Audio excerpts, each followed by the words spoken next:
So we are back, and we're going to continue on the chapter in the missing link on living in the now, and it happens to be page 103 in the hardcover. It is one of my favorite passages because to me this just strikes so true in my own life and in the lives of those that I've assisted as best as I can. As surely as rust slowly destroys the strongest steel, hate and negative thoughts erode the soul of humanity. Negative thoughts are like scratches on a window. They stop you from seeing life with clarity. When the negative thoughts cease, the scratches disappear and the window becomes crystal clear. Then the beauty and positive aspects of life can be seen. The past is dead. Forget what is old and dead and start life anew.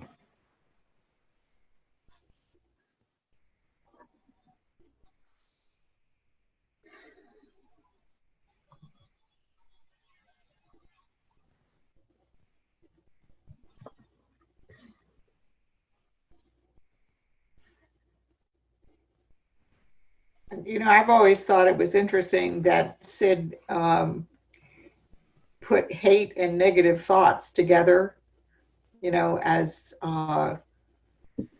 in the first passage you read, as surely as rust destroys the strongest steel, hate and negative thoughts erode the soul of humanity, because it seems to me that hate is like the ultimate negative thought.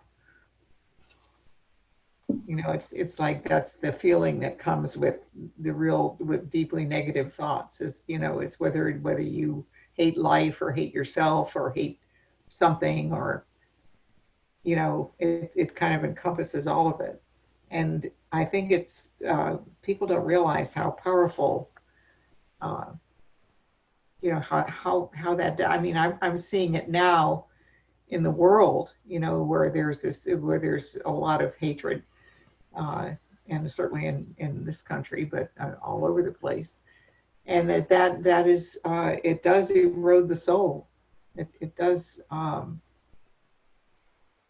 kind of, it takes away from the sense of connectedness, which to me the soul represents, is the connectedness we all have as human beings, that we're all joined at the soul. You know, it's interesting, Judy. Some people, to go back to what Ofer said earlier, the neuroscientists would say that the hatred or anger and fear, you know, Ofer talked about fear, that state of fear, that they are linked together tremendously in the amygdala, in our response in neuroscience, that anger and hatred and fear that those are a response to fear, actually, and which Ofer talked about as insecurity, which is another way to say that. So I've just read an article here in the Psychiatry Journal, Controlling Fear Over Lifespan, that it appears that to the degree that people are in fear, it crossed over, you know, misery, psychosis, anxiety, depression, substance use disorders, that the state of fear and the hatred that he speaks of here, it's a level of a feeling level that pervades every form of psychopathology. Now, to me, one of the things that I've thought about more recently is that the Greek roots to psychopathology, we think of people being sick, but what it really means is pathos is to suffer, and psyche is the soul.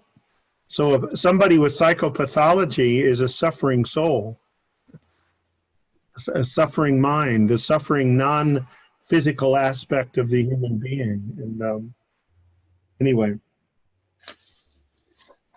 so Brad, did you want to continue? Yeah. Yeah.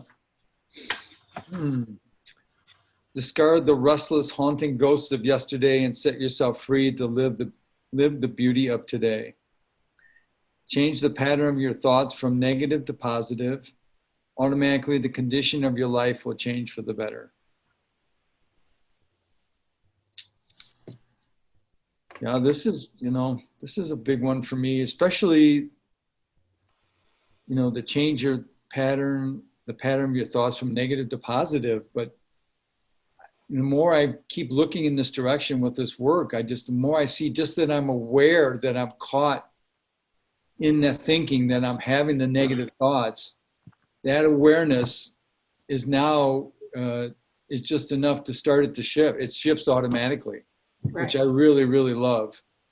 And I'm seeing it more and more as I continue to go through, and especially the work I'm doing at Save a Warrior, is that just being able to point them, especially when I'm with the horses with them on the equine side, is just that when they're in the thought and just that they're having the negative thought in the moment, being present with the horse, that when they can watch themselves watching themselves, in a sense, seeing themselves doing it, if they stay with it, automatically it starts to come up. They start to come out of the low mood or whatever, even the past or even what they call the PTS starts to shift. Mm-hmm. And in being with the horse in the moment, because it forces them to be in the present already, to be with the horse, it even speeds it up a little bit, which is amazing. It brings back that metaphor that mental well-being is like a huge cork. It takes its natural place is on the surface, and it takes a lot of energy and negative thinking to push it under the water. Yeah. But just getting present is releasing the pressure, and it's going to come back to the surface without effort. Yeah. That's really hopeful, isn't it? I mean, because so long, things like Freudian psychology and stuff was that you had to do all this work to work through these issues and to dig into the garbage to find the health, instead of seeing the health as this beautiful, powerful cork that's trying always to come back to the surface. That's helpful to me, at least. Yeah, me too. So should I go on? Okay. Yeah, no, go ahead. Yeah. But Ofer is next, I think, Judy. Okay. Yeah. Sorry. But did anyone have anything else to say before we move forward? I think I want to connect what Brad said, that sometimes it's when I understand I'm caught in a negative loop, so it shifts, but sometimes it takes time. Mm-hmm. I mean, I can tell you that recently I find myself, to me, every time I change my some aspect of my life, or I have to make a big decision, or something big changes, it's like there's a period which I'm going to think negative, and it's kind of like happens automatically, and then I have to wait it out. Yeah. So, and it's like kind of like always like that. So, yeah. So if I can keep it in mind, it usually helps me go through this. It's like going through a hot room or something. I don't know. Yeah.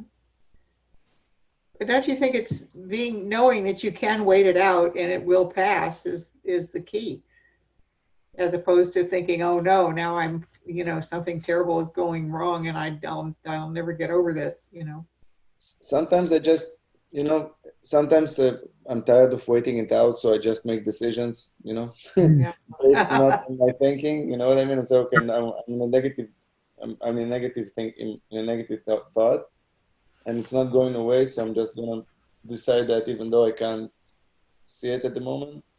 Mm. So it kind of like,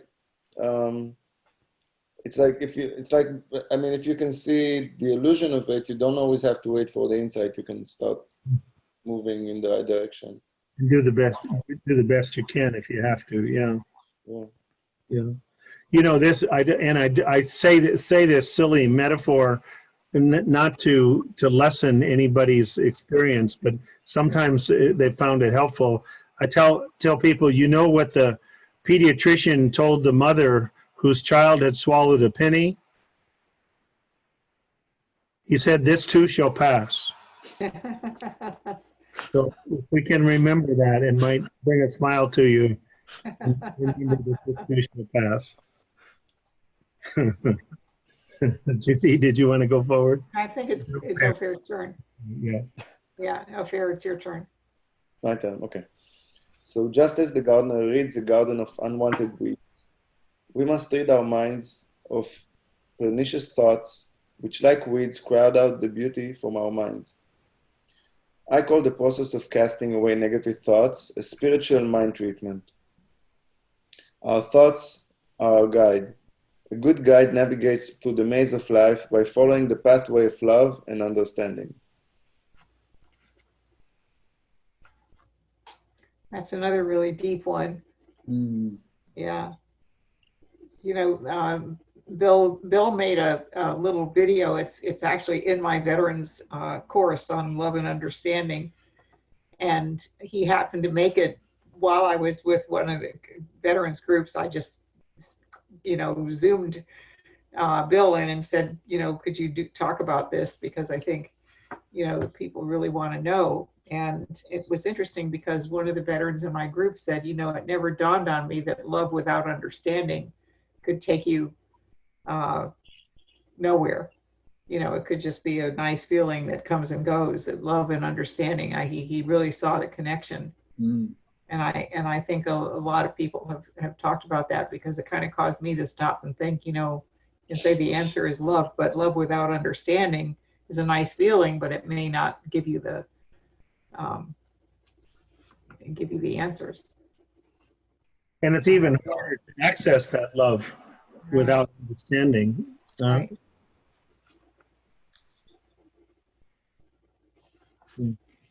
It's funny, I was watching with my grandchildren the movie Frozen. I don't know if any of you have seen it besides me, or No, I see it. That's good. Ofer, seen it? Yeah. That's a good movie, yeah. Remember the song by the Trolls when they're trying to convince the sister to like the guy with his moose? It's called "The Fixer Upper," is the name of the song.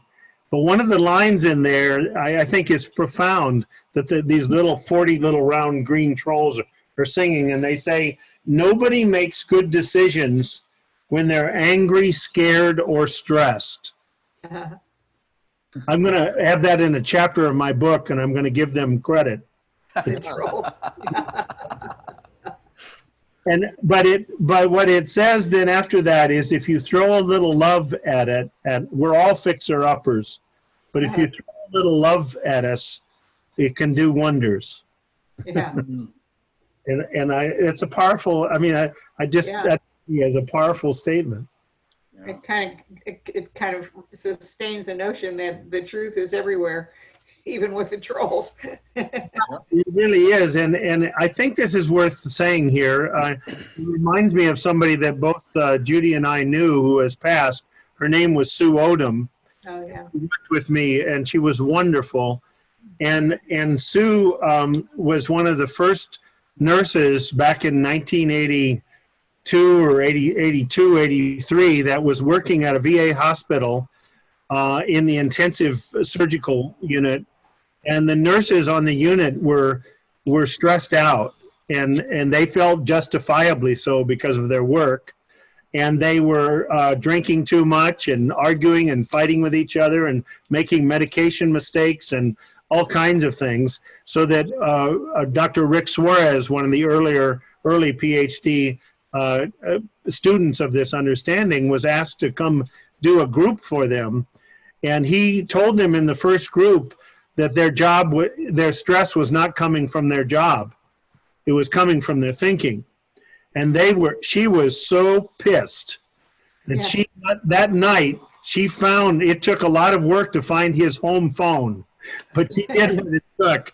And she reamed him and went off for about 3 or 4 minutes solid about how people puking and bleeding all over and then dying in her arms. And he listened for how long as she went.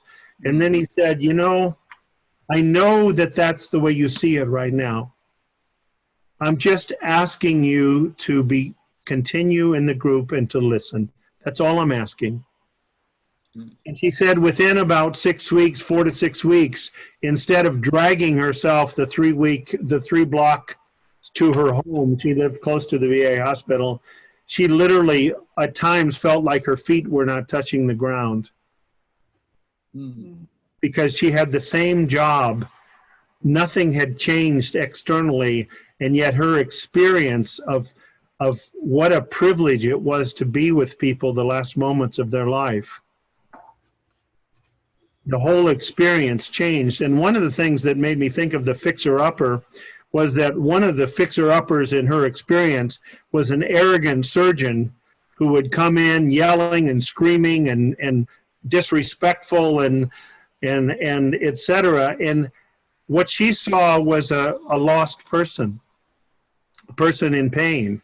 Mm-hmm. And so she found out what kind of soda he liked. She threw a little love at him. And the other nurses were upset that it was just one more, bowing down to these powerful men. And she said to them, she said, you don't understand. It would not matter if this was a woman surgeon. I would be doing the same thing.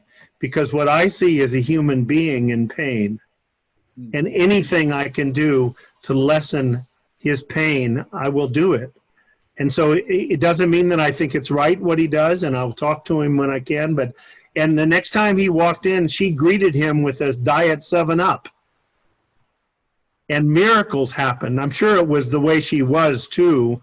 But within 2 weeks, he never again I don't know about the rest of his life, but on that surgical intensive care unit, that man never again was harsh, was anything but respectful to those nurses on that unit. And I thought when I listened to the trolls, Judy, yeah.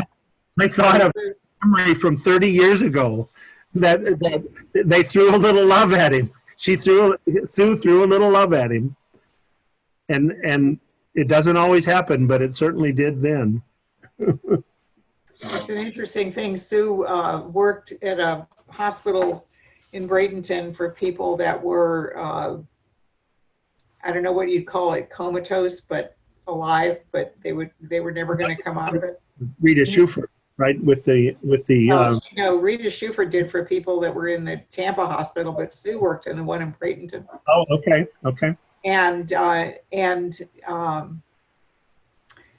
Because the hospital administrator was a friend of mine, and it was shortly after I met her in your office, actually. And I don't know whether she didn't work there, I think like one day a week or one time a week, but she went there, and he said, when that woman comes on the ward, these people that are unresponsive, something happens. And he said, I don't know what it is about her. So I told Sue that. I said, he gave you a very great compliment. He said that there's something like these people that are in this catatonic state. They're people from motorcycle accidents, from terrible things that happen to them. So they're I can't remember the clinical name for it, but they're unresponsive, but they're alive. And he asked, I asked Sue about it, and she said, well, their souls are still there. Mm-hmm. Mm-hmm. And I just talked to their souls. Mm-hmm. And I thought that was really beautiful. It didn't matter if they were responsive or not. She just communed with the souls. And I think this all speaks to that when we are very present in the now, in a feeling of love, in the thoughts we have in the now, we appreciate everything, no matter what we're doing, we appreciate it. You can appreciate whatever the life in it. Wow. Anybody before we go forward? Okay, I'll read the next one. If your thoughts wander onto a negative and rocky path, don't take them too seriously. Refrain from analyzing, because I guarantee you will analyze yourself forever, never reaching an end, and fail bitterly to find peace of mind. What happened in the past may have influenced our present-day personal or social problems, but please believe me, there is no answer to these problems in the past. Only in the now can the answer be found. Can we go ahead, David, and then we can see if Sure. there's questions of both of the pages. The intensity and importance of such events dissipates as we see that the past is no longer a reality, but a memory carried through time via our own thoughts. Deal not with the conditions of the past, but look to the laws of cause and effect. See the effect and consequences thought has on our everyday lives. Seek simplicity and logic, psychologic. When your mind is full of negative thoughts, you automatically see and live in a negative reality.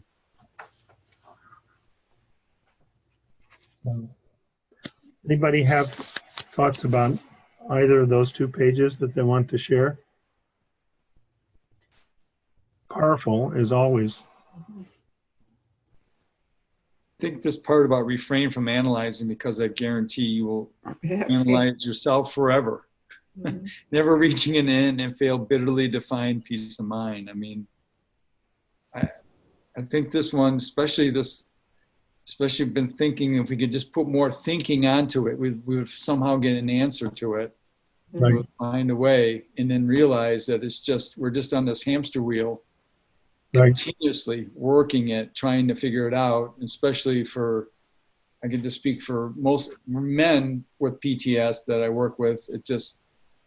We've been taught, this is how we figure it out. We got to find a solution, and more thinking is somehow the answer to it. Yes. Yes.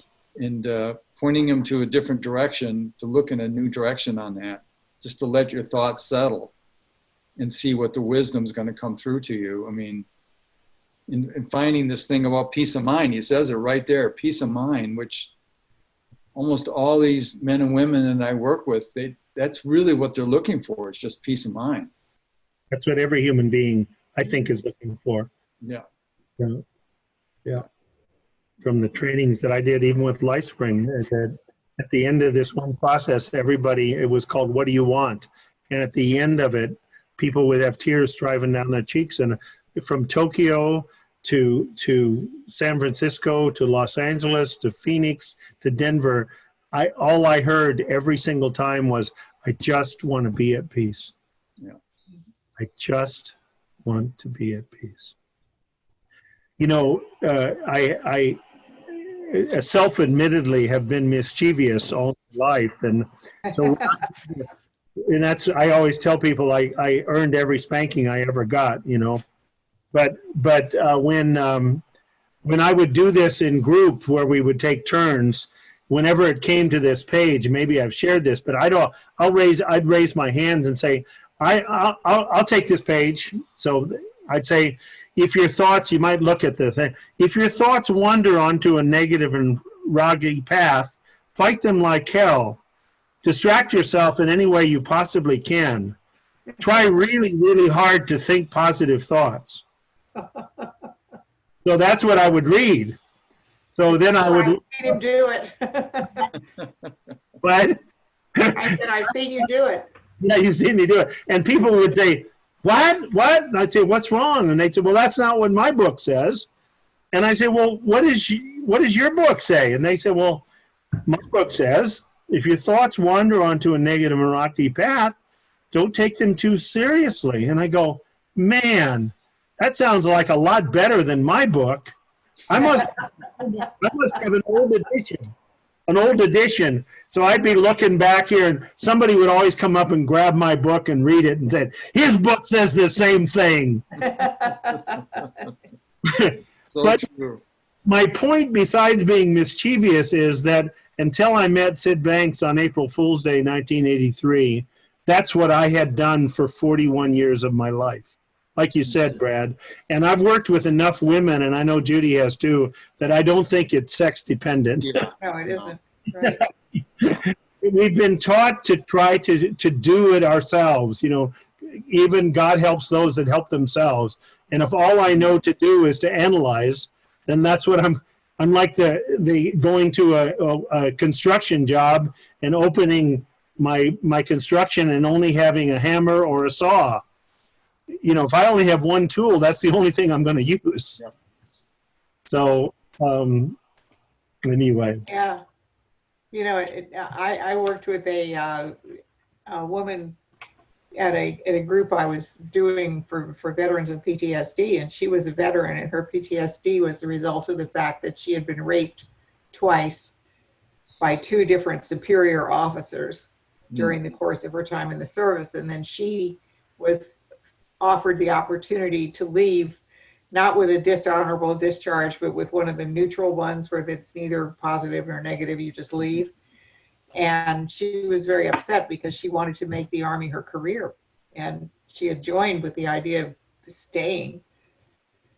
And this page really got to her, because for the several years since that had happened, all she did is think, what did I do wrong? Why did I do to deserve this?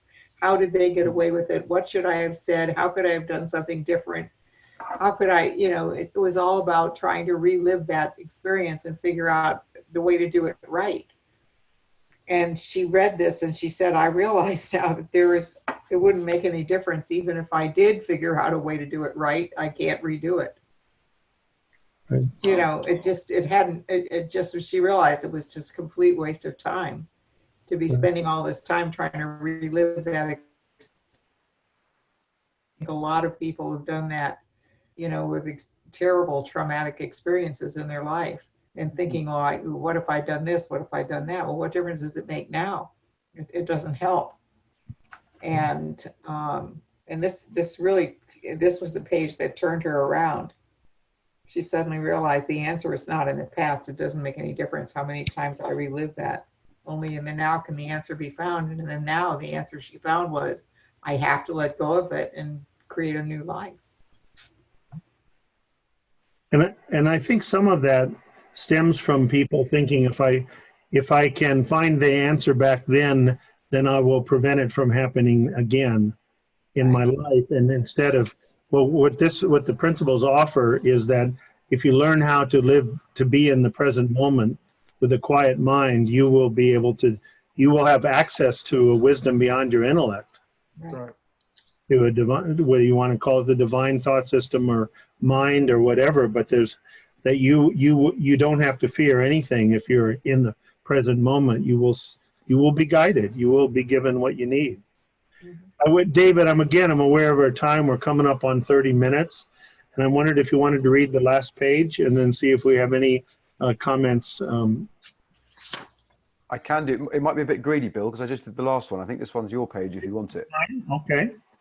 By the same rule, a mind centered on positive thoughts automatically lives in a far more pleasant reality. And then this next paragraph, this ending paragraph, certainly has been said by practically everyone on the call. Let your negative thoughts go. They are nothing more than passing thoughts. You are then on your way to finding the peace of mind that you seek. And I think I go back to Ofer saying that our state of mind affects every aspect of our life. Having healthier feelings for yourself and for others. This is simple logic. It's simple logic, but powerful, huh? This is simple logic. That's I want to say something that's and it's going back to the past page, and this one, when he said this is simple logic, and when he says that we should look to the laws of cause and effect. So you immediately, your first thought is about like something happened and I'm gonna feel this way. And then he says, no, look to the law of cause and effect that thought has on your emotion, on what you feel. And I found it to be one of the biggest facilitators when I work with clients, is that when I tell them that, and they start seeing again and again that the emotion is caused by their thinking, it kind of helps them see the real effect and the real cause and effect, and not what they considered before. And I think that's a very important emphasis. Absolutely. And the feeling level becomes like Sid says we all get viruses, psychological viruses, but luckily we have a virus detector. And our feeling level, to me, is the virus detector that lets us know that we've gotten tangled up in our thinking. And that's valuable to have that virus detector go off. It's a gift, actually. Even though it doesn't feel good, it's a gift. It's giving us information. Just as when you place your hand on a hot stove, the pain you feel is a gift. Gets your hand off the stove very quickly and minimizes the damage to the tissue in your hand. I think that's a powerful point right there. Yeah. Okay, well, I'm thinking this would be a good time for us to stop our second class for this today. I'm going to pause this, and we'll see you soon for the next one.